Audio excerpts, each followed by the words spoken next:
do have kind of a fascination with nightmares, though. I remember when I was a kid growing up, just a baby about 8 or 9 years old, one of the most favorite television programs that my brother and sister and I enjoyed was The Twilight Zone. Anybody enjoy this Twilight Zone? Rod Serling? Great stuff. One of the favorite episodes was where the parents had put their little daughter to sleep at night. And they went out and watched television for a couple of hours, and then just before they were going to go to bed, they came back to check on the little girl. But when the mother came in, she was absolutely distraught to find that the little girl was nowhere to be found. She checked underneath the bed, she checked into the closet, she screamed for her husband. They came in, turned on the lights, looked all around the room, couldn't find her there, searched the house, they called out the neighbors, they searched the neighborhood, and nobody could find the little girl. Finally, they came back inside. Somebody put their hand on the wall right above the headboard, and the hand went right through the wall. At that point, they could hear the voice of the little girl screaming from the other side of the wall. They took out some chalk line and they realized that there was an opening here to another dimension. And the father knew that he was going to have to go in to retrieve his daughter. So he went into this scary, frightening world where there was nothing to mark his progress. Time was distorted. There was no objects that he could see to guide his way. Certainly no pathway. The only thing that he had was the voice of his daughter screaming to him. Finally, he comes to his daughter, picks her up in his arms, and then the adults from the other side of the wall begin yelling to him, "Hurry up! Hurry up! The opening is closing." They're marking it with chalk line, and the opening is getting smaller and smaller. And finally, at the very last second, the father comes diving through the wall with the child. Well, I went to bed that night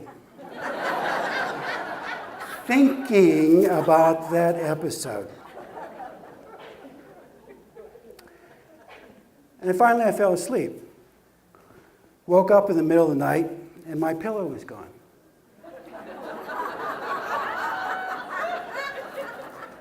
Well, I've often lost my pillow. I'm a restless sleeper. So I reached down the side of the bed, not too much, but I sort of reached around and there was no pillow. Wider circle, still no pillow. Under the bed, no pillow. Well, maybe the pillow's fallen over here between the wall and the bed. So I reached down, there's right along the bed rail, there's nothing there. Well, that seems odd. Well, maybe the pillow's fallen down between the mattress and the headboard. That's where it's got to be. So I reach out to where the headboard is supposed to be, and my hand goes right through. I couldn't believe it. I reached out a little bit further. I'm sweeping, can't touch anything, and I begin to scream, "Mom! Dad!" They come rushing in, they turn on the light, and I'm at the wrong end of the bed.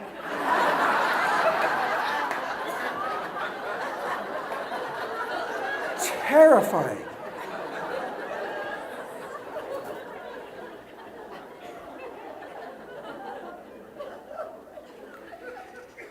And I think sometimes that's what we think of it when we go to the dream world. We don't realize that there's something of tremendous value. We're at the wrong end of the bed. We're at the wrong end of the body. We've got to move from the head into the heart, and then the dream world begins to open up and to reveal itself. I've talked some about the practicalities of this particular movement. But I've also begun to find out that this is a doorway to awe and wonder. On a couple of occasions, I've had the opportunity to be a part of what I call, remember, words are never adequate for this, never, but what I call the celestial choir. In this celestial choir, I am one of billions of people, all facing the same way, and we are all singing. But that doesn't really describe it, because in a sense we're also being sung. Now I'm a terrible singer. I would never want to do what you two do. You do it so great. But I can't do that. I would be embarrassed to do that. But in this particular dream, which I've had twice now, I'm not the least bit embarrassed because there's this energy, this vibrancy that's going through me and is joining with all the voices of this huge, unbelievable choir. And we are all singing as if we are singing creation itself into existence. It is awesome. Again, one of those dreams where all I could do was sit on the edge of the bed, hold my head, and just shake my head. But you know what? I think that's what we really are. We live in this isolated body.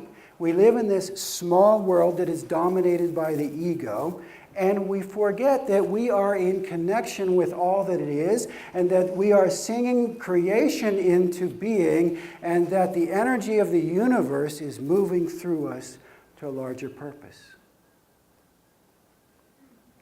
One of the frustrations that I always feel when I talk about these things is there's no way I can ever begin to impart to you what that's about. All I can do is encourage you to try it for yourself. See what happens. Your experience is probably going to be way different from mine, but it's going to be your experience, and that's what's really valuable. You're going to find something much more interesting than what I have if you try it, if you take it seriously. And in that regard, if you do have dreams, I cannot urge you strong enough to write them down. Because what I found is as I'm writing them down, I'm continuing the relationship with this dream interpreter, and I'm getting all new material on top of that. And so this process is continuing. But as I say, one of the difficulties I always have is trying to describe this in words. So I brought something for you here today to maybe give you a taste of what the Celestial Choir is all about. Anybody here ever heard of a guy by the name of Eric Whitacre? Okay, write that name down. Eric, E-R-I-C, Whitacre, W-H-I-T-A-C-R-E. Whitacre, like, you know, a plot of ground is an acre, okay? Just go to ericwhitaker.com. This guy's a composer. And he writes music that is as close as I've ever seen to the Celestial Choir. And he's able to capture it in a way that is truly astounding. And he's doing something else on top of that. He is taking the internet and bringing people together from all over the world to contribute to this choir. So, for instance, he writes a piece of music, and then he directs it into the air, right, over the internet. And anybody who wants to can contribute to it by singing a part in this choir. The one I'm going to show you has, believe it or not, over 2,000 contributions, 2,000 voices from 58 countries all over the world joining together to sing this music. As you watch this and or listen to it, imagine, if you will, for just a second, that you are part of a celestial choir where all of this is coming to fruition. That you're a part of something that's much larger than your ego. That you're a part of something that the heart knows so much about, because it's about relationship. It's about unity. It's about connection to all that it is. And after this is done, I'll come back and talk with you just for a little bit more.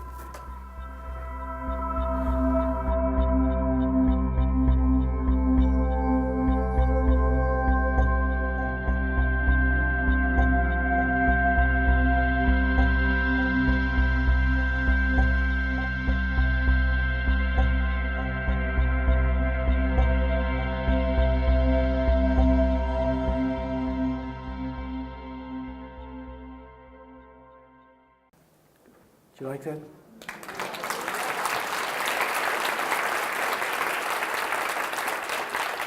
That's just a taste of his music. Go to his website, buy his stuff. This was on the website. It's free. That's free. And one of the reasons why he's able to do it free is because of a very interesting way that he's funding this. He's doing this through something called crowdfunding. Anybody here heard of crowdfunding? Okay, it's a relatively new way to raise money, and it got its start in funding for the arts. Arts are generally pretty tough to finance, aren't they? It's difficult to find money to do the artwork because we don't typically value art as much as we do the hard technological stuff in our society.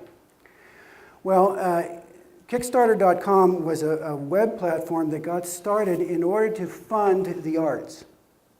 And so they fund things like music or visual arts or video games or film, and they've been amazingly successful. So for instance, if you have a project that you wanted to post, you could post it on Kickstarter.com. You could ask for people to give to it. The average gift on Kickstarter.com is $75. The most awarded gift is $25. And you might think to yourself, well, that can't amount to very much. But Kickstarter is about 4 years old now, and it's raised over $500 million, that's billion with a B, for these various projects in art. They have just completed a campaign that raised $5 million for a film project. They have found that there's an extraordinary power when people get interested, when a community gets interested in projects, and they give for very different reasons than trying to get money back. The whole crowdfunding industry, I think, has raised something like $2.7 billion in the last year. Well, I wanted to play this for you for several reasons. Number one, because this particular piece is about sleep and about dreaming, and that's what I've been talking about, right? But I also wanted to show you this possibility of what can arise out of crowdfunding. Well, I told you my work has taken a different turn. One of the things that has erupted out of my dream world was an intuition and an idea. Why couldn't we take crowdfunding and put it toward projects that are involved with consciousness and spirituality? Wouldn't it be interesting if people who were involved in this work could find themselves in a position where they didn't have to choose one or the other? That terrible position where we find ourselves pulled from limb, because on the one hand we want to follow our heart and our passion in this direction, but on the other hand we keep wondering, how are we going to support ourselves? And I got to thinking, what would happen if we could raise $1 million for people who wanted to do that? What would happen if we could raise $10 million? What would happen if we could raise $500 million? Who knows? I don't know. But I know we're going to start. So Jackie and I are starting a crowdfunding platform where people can come who have projects that are based in spirituality and consciousness, can come and post their projects. Now you might think that it doesn't, like I say, isn't very successful. But what Kickstarter has found is that if you have a campaign and you put a video to it, your chances of meeting the goal that you're after are 50%, or just a little bit below 50%. Not bad odds, are they? What would happen if we could bring together a community of people who were actually supporting the things that truly matter? That's what we're going to do. We're calling this company Lucid Greening. That's lucid as in clear and sane, and greening as not in Gene Greening's last name, but greening as in raising money, greening the planet, greening our psyche, finding connection to all that is. We're not quite ready to have it up and running yet, but if you're interested in this, what I would invite you to do is go over to the bookstore and just put your name and email down. I'll be starting a blog about this, and you can get on that blog, and so you'll know what's happening, when it's happening. If you have a project that you would like to post on there, you can do that once we get up and running. If you know somebody who has something that they would like to finance in the areas of spirituality and consciousness, let them know about us. We're going to need your help. So I wanted to mention that to you. The second thing I wanted to mention to you also is that this process that I've described for you of moving into the dream world, I am going to be creating a course for that at some time in the future. If you have an interest in that, why don't you also go to the bookstore and just put your name and email down, and when the time is ready, we'll just kind of let you know that that's available for you as well. And thirdly, I also, when you're at the bookstore, if you'd like to purchase a copy of my book, I'll be glad to sign it for you, A Spiritual Hitchhiker's Guide to the Universe. I think that this interface with this world, this domain, is absolutely crucial. If we're going to be able to move as a species beyond the violence and the rage that we have into something where we're truly opening up to the heart to each other, I think it's going to be as we interface and learn how to deal with and work with this whole area. Because when we ignore it, it comes back to bite us in the butt. It always works that way, doesn't it? I remember, and I'm going to close with this story. A number of years ago, I was in the ministry, and we found out that Jackie had been diagnosed with cervical cancer. And it was really devastating to me because I began to realize for the first time that I might lose her. In order to get through that time, she decided it was important for us to have a dog. I thought it was crazy, but she wanted it, and you know, she's the one that's dealing with this, so I thought, okay, we'll have a dog. And they gave it a name, and Jackie gave it a name. She named it Addy, which is short for adenocarcinoma. Sort of gallows humor, right, you know? So we got this cute little puppy. And, you know, one day I came home from work for lunch, and Addy comes trotting out of the family room, and she's got this green stuff smeared all over the face. It's sort of glowing like kryptonite. And I think, what in the world is this? So I follow the green trail, and I go back into the family room. On this brand new carpet is this watercolor tube of paint that she's gotten into and chewed, and it's all over the place. And I am livid. I didn't want the dog in the first place. Now look what's happened. Do you ever have one of those times when you're so furious you can barely even talk? The veins in the neck are just ready to explode, blood all over. So Jackie was at work, so I picked up the phone and I breathed heavily into the phone and I said, Jackie, Jackie, your dog has gotten paint all over the carpet. I don't have time for this. I can't clean it up. It's either the dog goes or I go. Click.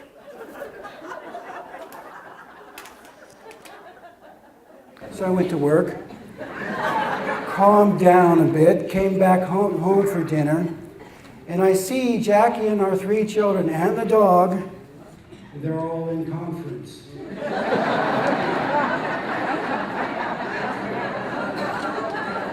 Watching them, they're going, the dog or dad? The dog or dad? It's a tough decision. This is really tough. Finally, they came to a compromise. They decided that both Dad and the dog could stay as long as Dad behaved himself from this point on. No restrictions on the dog. And you know, they were right. Because I was the one with the problem. Because this wasn't really about the dog. That's the thing you can know when Spirit is calling you. Because one of the manifestations is that you have rage that is all out of proportion to the circumstance. Completely out of proportion. And what was really going on for me was that I needed to make a change. I needed to change my careers, and I didn't want to do it. And I was so stuck on how am I going to support my family? If I follow my passion, how am I going to do that? Heart-rending. Tough to make those decisions. But the psychic world is always calling to us, Mama, Mama, Mama, Mama, Daddy, Daddy. Wouldn't it be interesting if we could create a world where people had the opportunity more and more and more to turn toward that part of being and open up our passion and our heart to a new world entirely? Thank you all for being a part of this.